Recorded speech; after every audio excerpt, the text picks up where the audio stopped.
আসসালামু আলাইকুম, কেমন আছেন সবাই? আশা করি সবাই ভালো আছেন। কাজ থেকে আসলাম।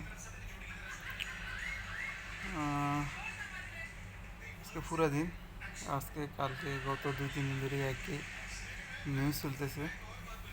এক ড্রাইভারের নিউজ, যে বাংলাদেশের একজন ড্রাইভার, কোটি কোটি টাকার মালিক, যার বেতন ছিল মাত্র 22,000 টাকা। অথচ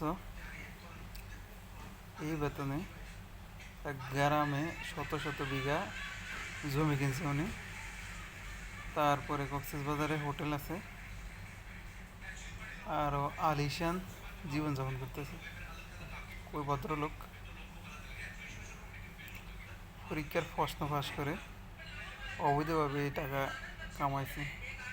আর যখন সাংবাদিকরা ওনাকে জিজ্ঞেস করছিল যে এই টাকা কী করছেন, উনি বলছে যে আল্লাহ রাস্তা খরচ করে দিচ্ছে। এই সহজ সরল উত্তর সবাই শুনছেন। আজকে পুরো দিন প্রায় এই নিউজটার উপরে চলতেছে, কালবেলা নিউজ। বিভিন্ন গণমাধ্যম সবগুলোতে নিউজ আসতেছে, আস্তে আস্তে দেখতেছেন।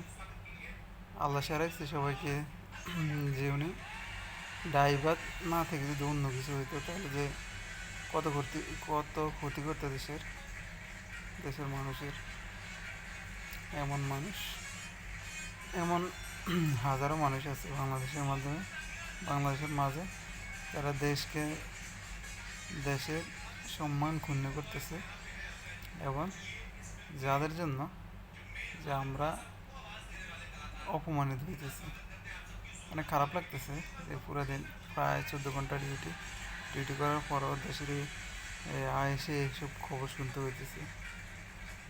খারাপ লাগারই কথা।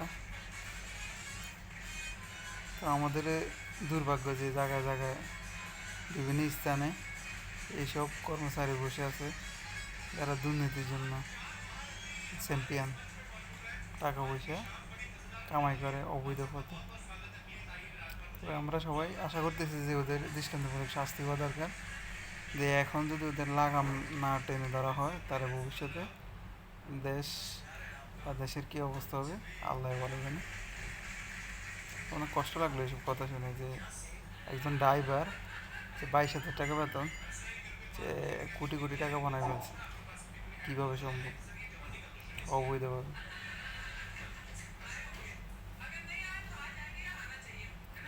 যারা যারা খবরটা শুনছেন,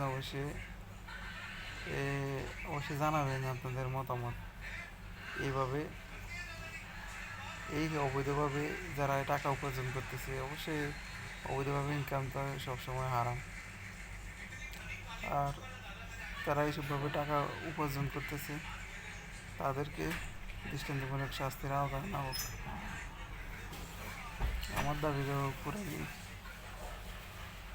কাজ করে আসার পরও এইসব খবর আমাদের শুনতে হইতেছে নিত্যদিন।